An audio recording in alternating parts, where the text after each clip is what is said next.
கர்த்தருக்கு ஸ்தோத்திரம்.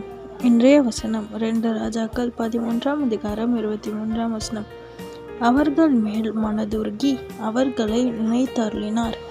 2 ராஜாக்கள் 13 அவர்கள் மேல் மனதுருகி அவர்களை நினைத்தருளினார். இன்னைக்கு உங்ககிட்ட இயேசுப்பா சொல்கிற காரியம் என்ன தெரியுமா? உங்கள் ஜபத்தை அவர் நினைத்திருக்கிறாராம். உங்களை அவர் நினைத்திருக்கிறேன்னு சொல்கிறார். ஆமென்.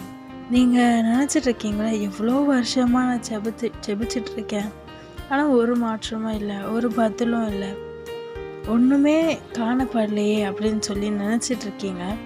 இன்றைக்கி சொல்கிறாரு, உங்கள் மேலே மனதுருகி உங்களை நினைத்திருக்கிறேன்னு சொல்கிறார். அதாவது உங்களோட ஜபத்தையும் சரி, உங்கள் சூழ்நிலையும் சரி அவர் நினைத்திருக்கிறார். அது எல்லாமே கூடிய சீக்கிரம் மாறப்போகுதுன்னு சொல்கிறார்.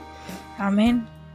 அது குழந்தை பாக்கியமாக இருக்கலாம், திருமணமாக இருக்கலாம், வேலை, பிஸ்னஸ், ஏதோ ஒரு காரியம்ல, உங்கள் வீடு பிரச்சனையாக கூட இருக்கலாம்.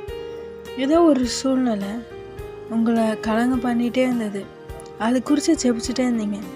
அதில் ஒரு அற்புதத்தை கர்த்தர் செய்ய போகிறேன்னு சொல்கிறாரு. ஆமென். உங்களை நினைத்திருக்கிறேன்னு சொல்கிறாரு. நீங்கள் நினச்சிட்டீங்க ஒரு கட்டத்தில் ஏசப்பா என்னை மறந்துட்டாரு, அவ்வளோதான் மறந்துட்டாரு, கொடுத்த வாக்கு தத்துவம் மறந்துட்டாரு அப்படின்னு நினச்சிட்டிங்க. ஆனால் இன்றைக்கி உங்களுக்கு பதில் தர்றாரு, நான் மறக்கலை, உன்னை நினைத்திருக்கிறேன், உனக்கு சீக்கிரமாக சகாயம் பண்ண போகிறேன்னு சொல்கிறாரு. ஆமென். விசுவாசிக்கிறீங்களா?